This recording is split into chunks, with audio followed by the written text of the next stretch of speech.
चलिए, तो आज हम बात करेंगे टो इन टो आउट की।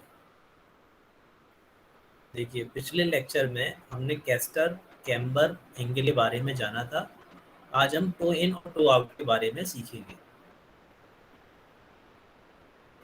तो बेसिकली अगर मैं बात करूं, देखिए हमने क्या देखा था। अगर मैं ये कैस्टर की अगर बात कर रहा हूं तो सिंपली क्या है, ये साइड व्यू में अगर मैं देखूंगा, अगर मैं साइड व्यू में देखता हूँ, ये मैं अगर इसे देखूंगा तो ये कुछ एंगल पर है ना, ये कुछ एंगल पर है। तो इसको मैं कैस्टर एंगल बोल रहा था, है ना। ये पॉजिटिव या नेगेटिव हमने देखा था, इसके बारे में जाना था।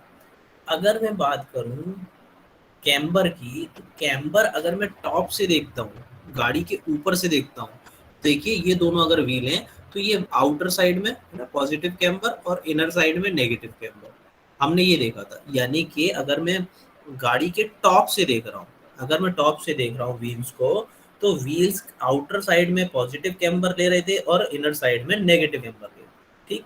आज हम बात करेंगे टो इन और टो आउट की। टो इन टो आउट की अगर मैं बात करूं तो देखिए, ये दो व्हील्स हैं, है ना। इन दो व्हील्स को अगर मैं सामने से देखूं, फ्रंट से देखूं, गाड़ी फ्रंट से देखूं, है ना, तो ये क्या होगा, कुछ इनसाइड होंगे, कुछ अंदर की तरफ होंगे, है ना, कुछ अंदर की तरफ या कुछ बाहर की तरफ होंगे।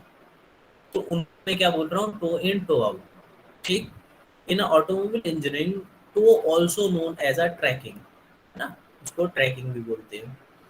This can be steer which is anti symmetric angle, है ना, एंटी सिमेट्रिक एंगल्स पर होगा। ठीक। अब देखिए, इसके फिगर के थ्रू हम समझते हैं इजिली। ये देखिए, ये बता रहा है जब मैं इसको सामने से देख रहा हूँ, देखिए जब मैं इसको सामने से फ्रंट से देख रहा हूँ गाड़ी के, तो ये देखिए टो इन, है ना, ये अंदर की साइड है। अगर मैं कहूँ ये डिस्टेंस ए मान लूँ मैं, है ना, और ये डिस्टेंस बी मान लूँ। ठीक। तो ए की वैल्यू इसमें बी के कंपैरिजन में कम है, तो इस पोजीशन को मैं क्या बोल रहा हूँ, टो इन। और यहाँ अगर यहाँ इसको में देखें, यहाँ पे देखेंगे हम, तो ये ए डिस्टेंस हो गया और ये बी डिस्टेंस हो गया। यहाँ टो आउट में आप अगर देखेंगे तो ए की डिस्टेंस ज़्यादा है। तो ऐसी सिचुएशन को, ऐसी पोजीशन को व्हील्स की टो आउट बोल रहा हूँ, राइट। यानी कि अपर टॉप से अगर देख रहा हूँ तो कैम्बर, है ना, camber, positive camber, negative camber. ठीक है। अगर मैं फ्रंट से देख रहा हूँ, आपकी साइड से देख रहा हूँ, तो ये क्या होगा, टो इन। अगर दोनों व्हील अंदर की साइड है तो टो इन, और दोनों व्हील बाहर की साइड है तो टो आउट, राइट। ये दोनों टो इन और टो आउट की पोजीशन होगी। Toe in is the amount which front wheel set closer together, है ना, दोनों आपस में क्या है, क्लोजर है, आगे से, है ना, फ्रंट से। ये देखिए, ये डिस्टेंसेस बता रहा है, यहाँ 79 है, यहाँ 80 है, जैसा कि अभी हमने बात करी। अगर टो आउट की बात करें तो ये देखिए, ये बाहर से ये वाला डिस्टेंस कुछ ज़्यादा है, ये वाला डिस्टेंस कुछ कम है ना। ये व्हीकल टू व्हीकल वेरी करेगा, बट अगर आप देखें तो कुछ ये डाटा रहेगा, इस डाटा के आसपास रहेगा। ठीक। अब हम बात करेंगे effect on steering stability. Steering stability की कुछ बात करते हैं ना। This is because it improve the steering response and decrease the steering efforts. हम ये क्यों लगा रहे हैं, ताकि स्टीयरिंग का एफर्ट डिक्रीज हो जाए ना, ज़्यादा हार्ड ना कटे स्टीयरिंग। अगर ये हम नहीं देंगे तो स्टीयरिंग बहुत हार्ड कटेगी, है ना, और उसका रिस्पॉन्स काफ़ी लेट हो जाएगा। अगर हमने टो इन टो आउट दे रखा है ना, कहाँ टो इन देते हैं कहाँ टो आउट देते हैं वो अभी समझेंगे। तो इससे क्या होगा, एक तो स्टीयरिंग एफर्ट कम हो जाएगा और रिस्पॉन्स जो है स्टीयरिंग का वो फास्ट हो जाएगा। ठीक है। Positive camber is also provide load carrying vehicle, है ना। This is because heavy load on the vehicles causes outward learning wheels to strength up, improve the vehicle stability, है ना। अब देखिए ये क्या कह रहा है, यहाँ इस फिगर से समझते हैं। अगर गाड़ी मेरी हायर स्पीड पर चल रही है, हमने मान लिया कि हमारे पास ये दो व्हील्स हैं, है ना, ये दो व्हील्स हैं, और गाड़ी हमारी बहुत फास्ट स्पीड में चल रही है। ठीक है। तो इनकी टेंडेंसी क्या होगी, रोल आउट होने की, कहाँ, बाहर की साइड। इन व्हील की टेंडेंसी क्या है, बाहर की साइड रोल आउट होने की, है ना। अगर हमने सीधे बिल्कुल एग्जैक्टली कुछ ऐसे ले लिए तो इनकी टेंडेंसी बाहर की तरफ होगी, है ना। और ये थोड़ी देर बाद हायर स्पीड पर 120 130 जैसे ही हायर स्पीड पे जा रहे हैं तो ये काफ़ी बाहर की ओर आउटर पोजीशन में निकल चुके होंगे, जिससे क्या होगा, एयर रेजिस्टेंस की वजह से गाड़ी का रेजिस्टेंस बढ़ जाएगा और एवरेज माइलेज हमें कम मिलेगा, है ना। उसके लिए हमने क्या किया, ऑलरेडी इनको इनसाइड कर दिया, थोड़ा सा अंदर कर दिया टो इन के केस में, ठीक है। तो अगर आपकी हायर स्पीड में गाड़ी चलेगी तो ये दोनों व्हील क्या है, हल्के से बिल्कुल बाहर की तरफ रोलिंग टेंडेंसी, बाहर की तरफ निकलेंगे और बिल्कुल इस अलाइन हो जाएंगे, है ना, इस सीधी लाइन में अलाइन हो जाएंगे, ठीक। जिससे क्या होगा, स्टीयरिंग रिस्पॉन्स बढ़ जाएगा और स्टीयरिंग आपकी हल्की कटेगी, है ना, हार्ड नहीं होगी। चलिए इसका नेक्स्ट पॉइंट देखते हैं। Wheels that are out of alignment have tendency to pull to the side, forcing driving and tightening the grip on the steering wheel, attempting keep control on the vehicle, है ना। इससे हमारा control बना रहेगा vehicle के ऊपर। Misalignment can also negative effect handling and braking the vehicle, है ना। अगर मिसअलाइनमेंट होगा तो व्हीकल को कंट्रोल करना मुश्किल होगा, है ना, ब्रेक पर भी इफेक्ट पड़ेगा, ठीक। अब देखिए ये अलाइनमेंट का दिखा रहा है। अगर मैं बात करूं टो आउट की, है ना, ये इसने बात करी टो इन की। अगर मैं टो आउट की बात करूं तो ज़्यादातर गाड़ी में, ज़्यादातर व्हीकल्स में आपको टो इन मिलेगा, है ना। टो आउट कुछ स्पेशल केस में आपको मिलेगा। अगर मैं ट्रैक्टर की बात करूं तो ट्रैक्टर के फ्रंट व्हील में आपको टो आउट मिलेगा, है ना। अच्छा, ट्रैक्टर के फ्रंट व्हील में आपको टो आउट क्यों मिलता है, क्योंकि इसे हमें लोअर स्पीड पे चलाना है और इसको हमें क्या, सैंड वाले एरिया में चलाना है ना, जहाँ पे खेतों में चलाना है।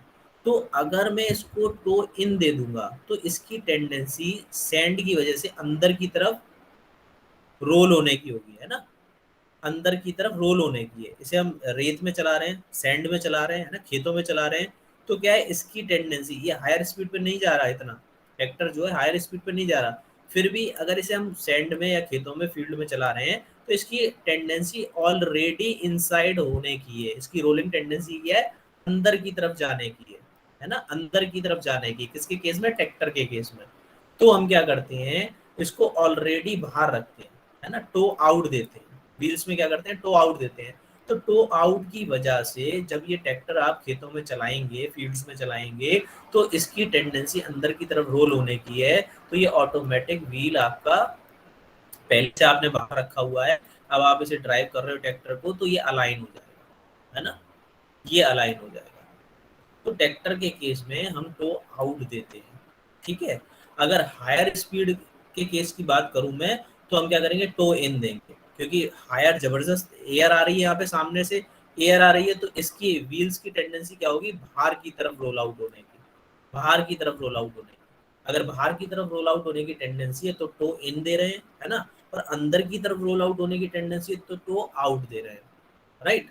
तो ये दोनों जैसे भी हमारा पर्पस है वहाँ हम दे सकते हैं। अब हम बात करेंगे इसकी, इसे हम अलाइन करते कैसे, ठीक है। आजकल सारा डाटा कंप्यूटराइज्ड है, राइट। इस कंप्यूटर में ऑलरेडी पहले से डाटा फीड रहता है ना। फॉर एग्जांपल अगर मेरे पास होंडा सिटी है तो होंडा सिटी का कैम्बर कितना है, कैस्टर कितना है, वो सारा डाटा इस सिस्टम में ऑलरेडी सेव होगा। अगर मुझे होंडा सिटी का अलाइनमेंट करना है तो मैं क्या करूँगा, ऑप्शंस आते हैं इसमें कुछ स्क्रीन पर, तो हम क्या करेंगे, ये होंडा सिटी पर टिक कर देंगे, ठीक है। तो ऑटोमेटिक वो होंडा सिटी का डाटा ले लेगा, है ना। अब अगर मैं वैगनार का व्हील अलाइनमेंट करना चाहता हूँ तो यहाँ पे नेक्स्ट पे मान लेते हैं वैगनार लिखा हुआ है ना, तो वैगनार पे आप टिक कर दीजिए। तो जो भी उसका कैस्टर कैम्बर जो भी है, एंगल्स हैं, वो सारा कंप्यूटर ऑटोमेटिक डाटा ले लेगा, है ना, सॉफ्टवेयर से। अब देखिए इसमें आप देखेंगे तो ये यहाँ से कुछ रेजेस आती हैं सेंसर से, है ना, इन चारों व्हील्स पर हम ये प्लेट लगा देते हैं, यहाँ सेंसर्स लगे रहते हैं, सारा सिस्टम सेंसर बेस्ड है, ये सब सेंसर बेस्ड है, राइट। इसे हम इस रैम पे चढ़ाते हैं, ये रैम पे, ये रेड कलर की आप देख रहे हैं, ये पूरी रैम है, है ना। इस रैंप पे जैसे ही हम चढ़ाएंगे, इन्हें चारों व्हील्स में फिक्स कर देते हैं, इन प्लेट्स को, है ना। अब हम क्या करते हैं, अंदर से स्टीयरिंग को लॉक कर देते हैं, राइट, स्टीयरिंग घूमे ना। अब हम इसमें देखेंगे इन सेंसर की हेल्प से यहाँ पे डाटा कंप्यूटर स्क्रीन पे आना शुरू हो जाएगा, है ना। अब आजकल क्या हो रहा है देखिए, इस कंप्यूटर स्क्रीन पर रेड और ग्रीन सिंबल दिया जाता है ना, कोडिंग दी जाती है।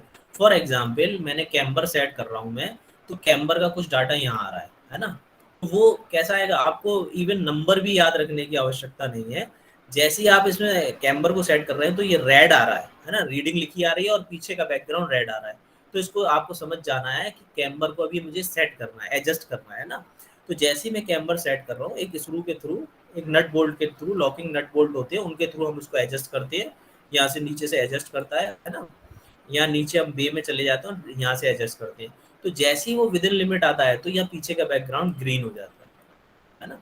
जैसे ही वो ग्रीन हो गया तो आपको समझ जाना चाहिए कि कैम्बर एडजस्ट हो गया। ऐसे ही फिर हम टो इन टो आउट के लिए करेंगे, है ना, कैस्टर के लिए करेंगे।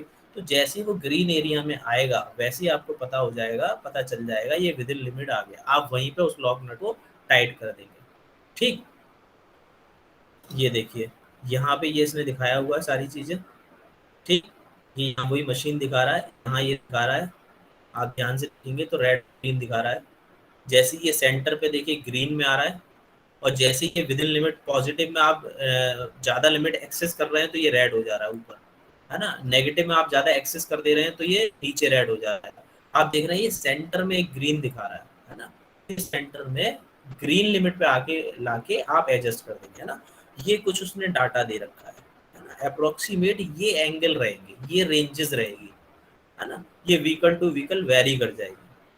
ठीक, चलिए, तो अब हम बात करेंगे डाउट्स की, है ना। इसमें आपके जो भी डाउट्स हैं पहले वो ले लेते हैं, उसके बाद फिर आगे सीखेंगे। तो